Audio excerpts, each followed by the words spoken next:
Bueno, pues ahí vamos a hablar de un personaje que se llama Marguerite Annie Johnson, bueno, se llamaba, perdón. Nació en 1928, falleció en 2014 y fue más conocida como Maya Angelou, nacida en Estados Unidos, fue actriz, cantante, bailarina, escritora, cocinera, periodista, conductora de tranvía y bueno, pues hasta ejerció de prostituta para poder sacar adelante a su primer hijo que nació cuando ella tenía 17 añitos. Fue una figura, la verdad, que de enorme influencia en la cultura afroamericana que luchó por los derechos civiles y la igualdad. Maya fue un apodo que le puso su hermano mayor, derivado de May, que es My Sister. Y bueno, pues estuvo viviendo una temporada con su abuela tras la separación de sus padres y tiempo después volvería a vivir con su madre y con 8 años sería violada por el novio de esta. Se lo contó a su hermano y este pues al resto de la familia.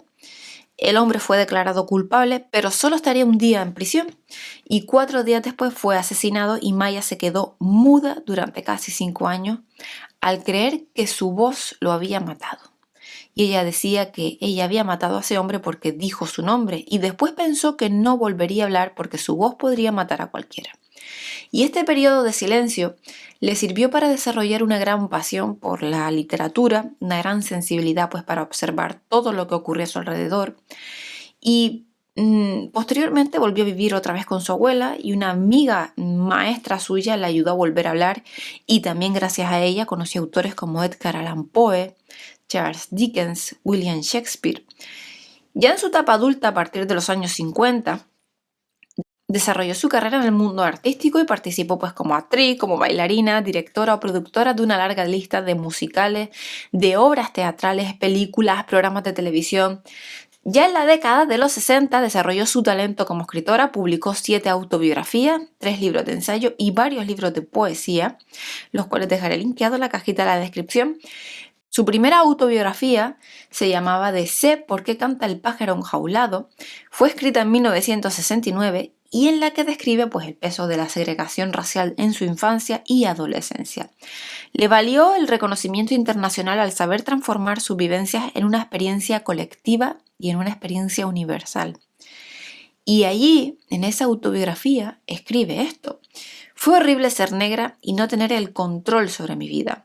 En su currículum acumula diversos reconocimientos, como una nominación al premio Pulitzer, 3 a los Grammy y más de medio centenar de títulos honoríficos. También trabajó como periodista en Egipto y Ghana durante la descolonización de África y fue parte activa en el movimiento por los derechos civiles colaborando estrechamente con Malcolm X y Martin Luther King. El asesinato de este último la iba a sumir en una profunda depresión. Fue nombrada también por varias comisiones culturales por los presidentes Gerald Ford y Jimmy Carter y en 1979 pues, hizo amistad con una desconocida Oprah Winfrey, quien admiraba su capacidad para la supervivencia y para abrirse hueco en entornos reservados exclusivamente pues, a los blancos en aquella época, ¿no? Y más tarde, cuando ya la presentadora de televisión pues era una estrella, la iba a apoyar en múltiples causas. Trabajó también como profesora para diferentes instituciones académicas.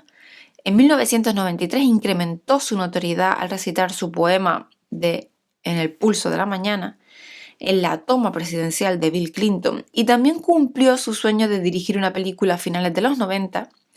Ya cuando falleció en 2014, numerosos artistas y líderes mundiales mostraron su pesar, ¿no?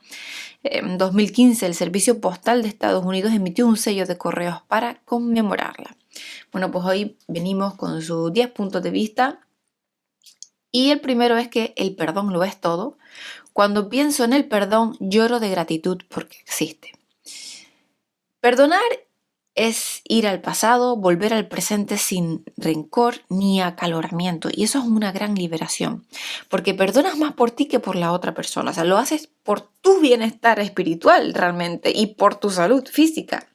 Y esto no es para nada sencillo, porque requiere madurez emocional. Los débiles jamás pueden perdonar, y esto lo decía Gandhi. El perdón es atributo de los fuertes. Casi nunca es verdad que es inmediato, es un proceso, pero sí es algo clave para la paz interior. Ese perdón, como apunta la escritora, es un proceso dirigido a desbloquear todas las vías que conducen al corazón y que salen del corazón para que el amor y la sabiduría puedan volver a fluir libremente, que no es necesario que vuelvas a aceptar en tu vida a la persona que has perdonado, o que quizás no puedas saberlo porque ya ha fallecido, pero nunca es demasiado tarde para perdonar a alguien en tu corazón. Y esto lo dice una persona pues que fue violada, ¿no?, por el novio de su madre cuando apenas tenía 8 años. Y ella misma decía que una mujer sabia no quiere ser enemiga de nadie. Una mujer sabia se niega a ser la víctima de nadie. Y eso lo consigue el perdón, que tuvo una influencia más que decisiva realmente en la vida de la escritora y que siempre estaba en su discurso, ¿no? Lo de no puedes perdonar sin amar, y no me refiero al sentimentalismo, me refiero a tener suficiente coraje para levantarte y decir, lo perdono, ya terminé con eso. Y también pues siempre decía muchísimo lo de uno de los mejores regalos que puedes darte es perdonar. Perdona todo y estarás aliviado de dejar llevar esa carga de resentimiento y te vas a sentir más ligero. Su segundo punto de vista es que no intentes ahogar tus penas, sino que siempre deberías intentar recuperar la alegría.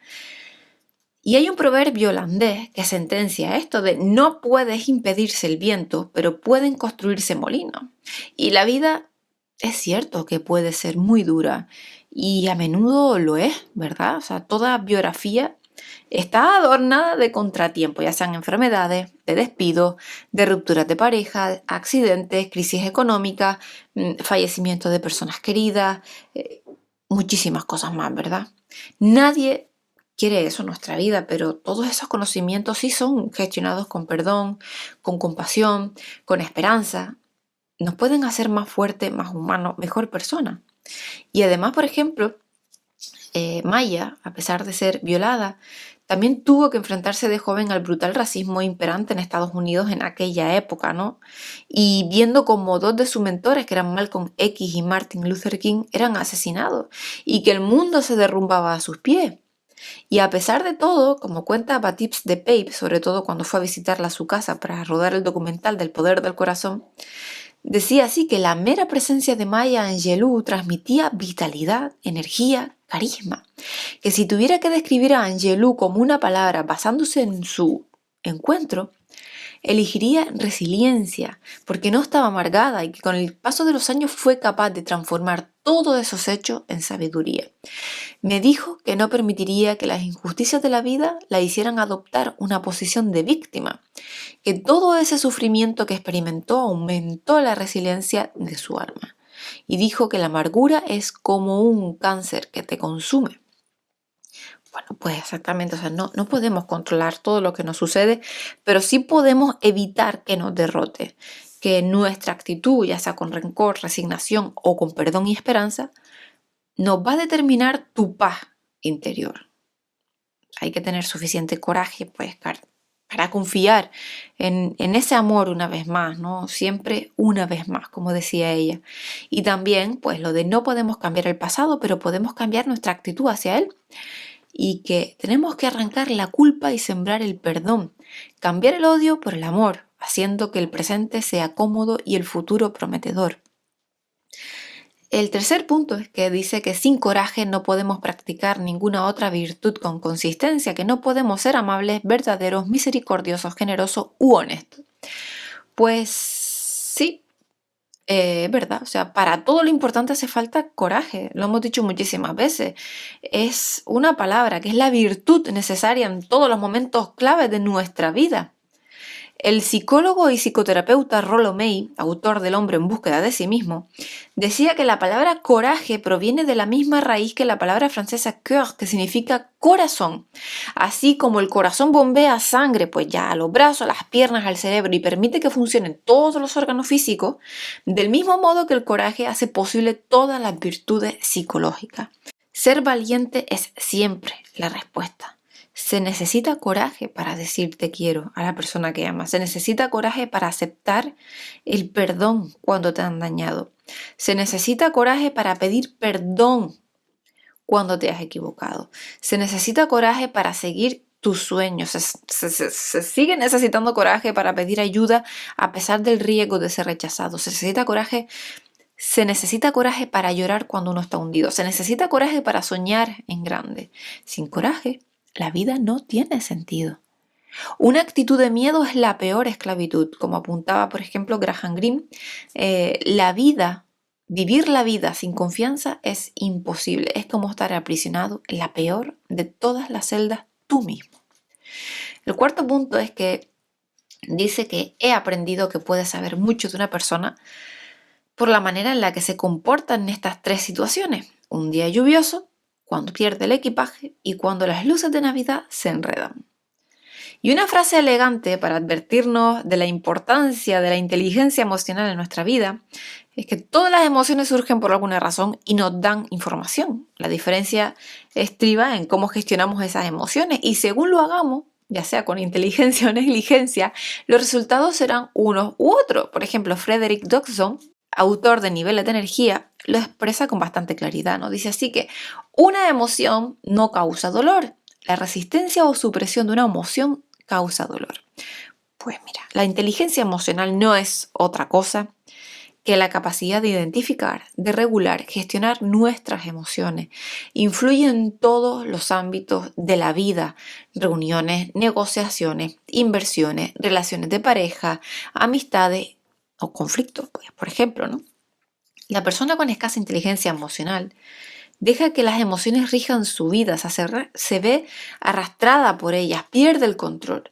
Por el contrario, la persona con una elevada inteligencia emocional deja que sus metas las que rijan su vida, gestionando oportunamente sus emociones para que no la dominen. Y llegan donde quieren llegar. Booker T. Washington fue el primer negro invitado con honores a la Casa Blanca. Señaló: he observado que aquellos que han logrado los mejores resultados son quienes se controlan y nunca se emocionan demasiado, quienes siempre están serenos y son dueños de sí mismos, con paciencia y gentileza. Otro personaje destacado, Douglas MacArthur, el militar más condecorado en la historia de Estados Unidos, también nos instruye acerca de las bondades de la inteligencia emocional. Y bueno, pues también dice esta frase: lo difícil es ser lo bastante fuerte para saber cuándo eres débil, lo bastante valiente para sobreponerte cuando tengas miedo, mostrarte orgulloso y firme ante la derrota justa y humilde y gentil en la victoria. El quinto punto es que las personas olvidarán lo que dijiste y lo que hiciste, pero nunca olvidarán cómo las hiciste sentir. Por eso la Madre de Teresa de Calcuta siempre decía lo de que nadie se aleje de tu presencia sin sentirse mejor y más feliz. Y Angelou pues también lo expresaba así, de: trata de ser un arco iris en la nube de alguien. El mundo de las relaciones es el mundo de los afectos. Las personas que mejor conectan con los demás son las que hacen sentir mejor. Y en eso consiste el carisma. O sea, rara vez conectamos con los demás a un nivel racional. La conexión profunda siempre se produce a través de las emociones. La siguiente anécdota lo ilustra bastante bien, y es que, William Gladstone y Benjamin Disraeli fueron dos duros rivales políticos a finales del siglo XIX. Sus batallas por el control del Imperio Británico son más que conocidas, ¿verdad? Ambos eran ambiciosos, poderosos e inteligentes desde el punto de vista político.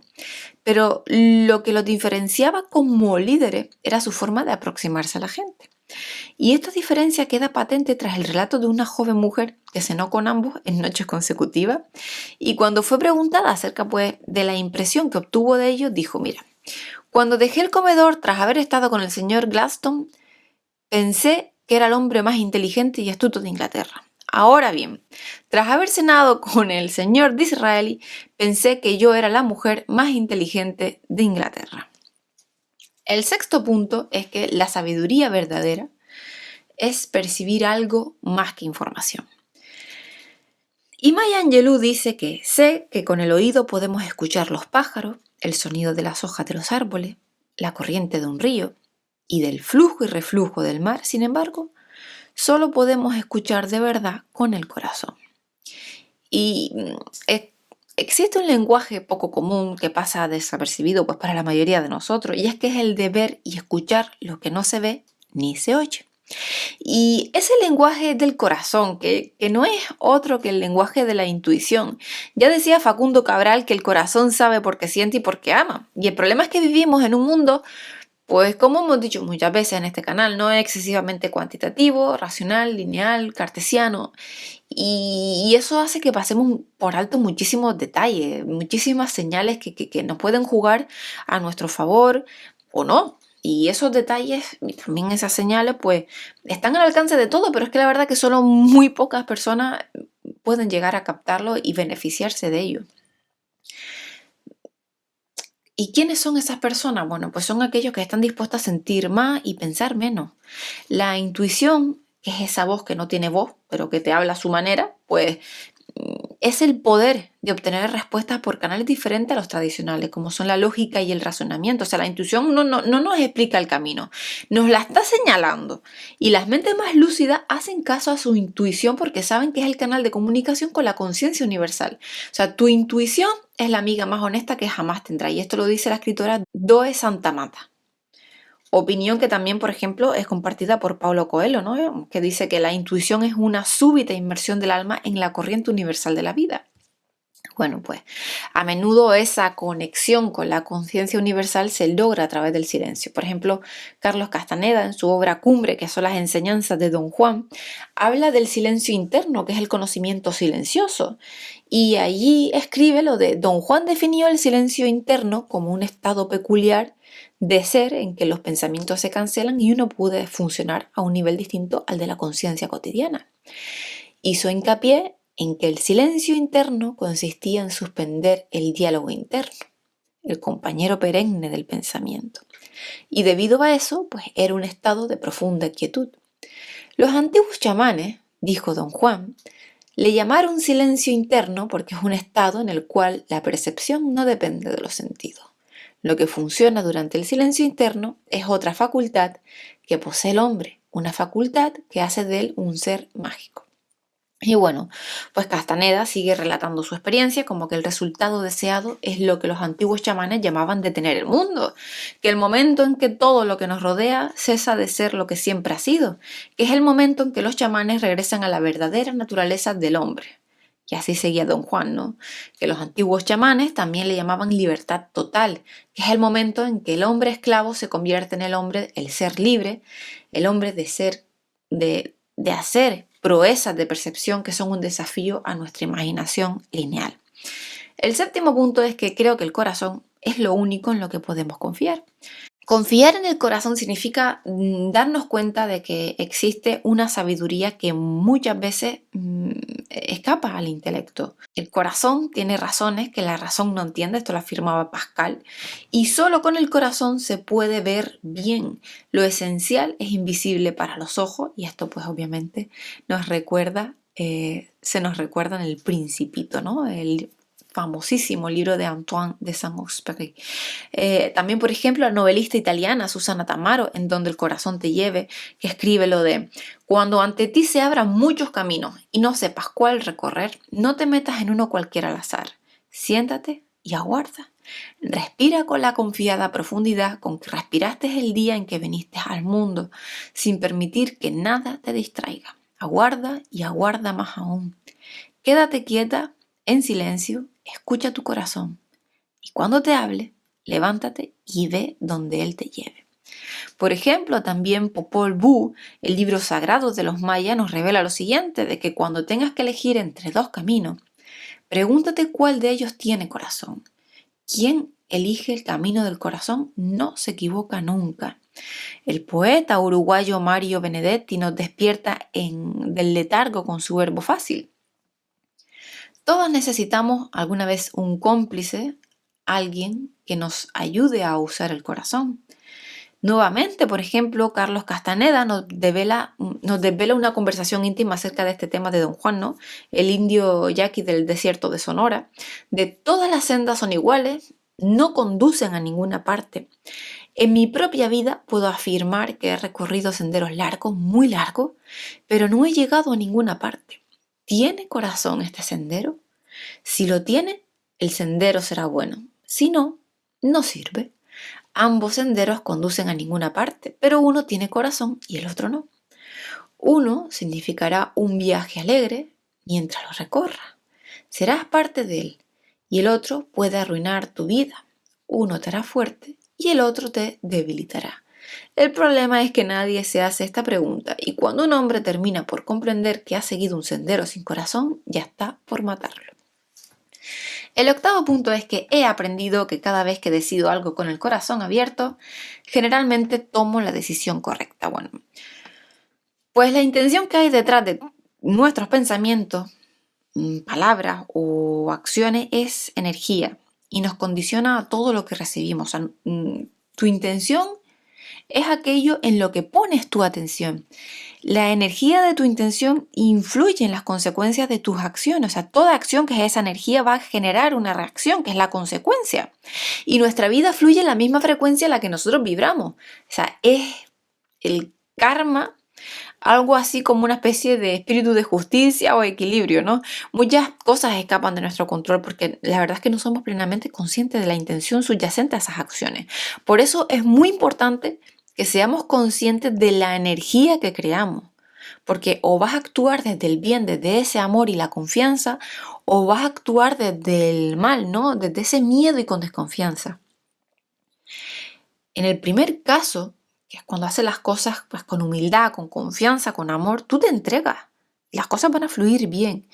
Pero cuando haces las cosas mal, que sería el segundo caso, que es con miedo, con desconfianza, estás forzando y ahí va a haber muchísima resistencia. Porque la esperanza y el miedo no pueden ocupar el mismo espacio en tu mente. O sea, son bastante incompatibles. O sea, son incompatibles por completo. O sea, tienes que invitar a uno a quedarse. Por ejemplo, la escritora Angelou nos hace reflexionar de: creo que el corazón es el elemento más fuerte e impactante de nuestra vida. Creo que el corazón nos ayuda a entender quiénes somos, dónde estamos y cómo estamos. El noveno punto es que solo puedes llegar a ser un experto en algo que amas. No conviertas ganar dinero en tu objetivo. En lugar de eso, haz lo que amas y hazlo tan bien que la gente no pueda dejar de admirarte. Tony Robbins, que es autor de muchísimos libros, pero bueno, vamos a hablar concretamente de una frase que sale en el libro de Poder sin Límite, nos deja una pista bastante interesante. Es que dice que el secreto para desatar tu verdadero potencial es establecer objetivos que te emocionen tanto, que inspiren tu creatividad y desaten tu pasión.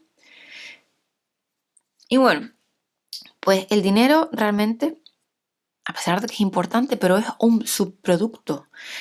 Es la recompensa natural a un trabajo bien hecho. Y un trabajo bien hecho siempre es la consecuencia de la pasión y a la diligencia puestas en la tarea. Debemos conectar nuestra esencia y desde ahí ya pues construir con compromiso, con excelencia y con paciencia. Si seguimos ese camino, el éxito es forzoso.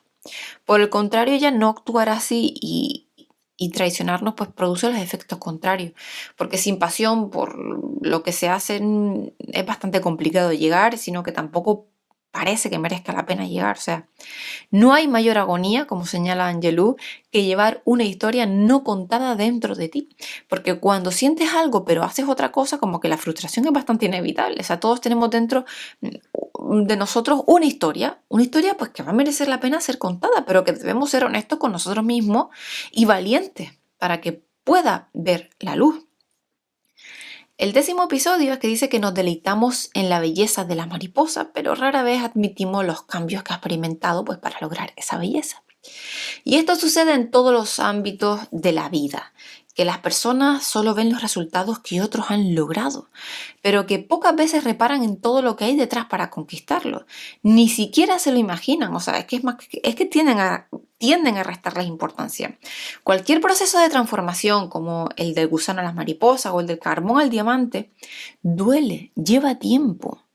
Nadie se convierte en un referente por casualidad, dejándose llevar, ni tampoco de un día para otro. O sea, es un proceso que exige trabajo duro, renuncia y capacidad de esperar. Cierta vez hubo un directivo de Coca-Cola que confesaba con respecto a su exitosa carrera durante más de 20 años en la multinacional norteamericana, que cuando miramos a quienes suponemos personas de éxito, nos fijamos principalmente en lo que queremos ver de ella, en el trozo que quisiéramos para nosotros, ignorando el paquete entero. La gente suele envidiar los galones del uniforme ajeno mientras ignora las cicatrices que ese mismo uniforme cubre. Y bueno, ante esta frase, pues la verdad que hay poco más que añadir. Pero bueno, aquí terminamos. Nos vemos el próximo día. Espero que les haya gustado. Muchísimas gracias por estar aquí. Espero que tengan un maravilloso día. Como siempre, les voy a dejar los libros linkeados en la cajita de descripción, libros que he nombrado en este episodio de hoy. Y un saludo. Nos vemos el próximo día con más. Hasta luego.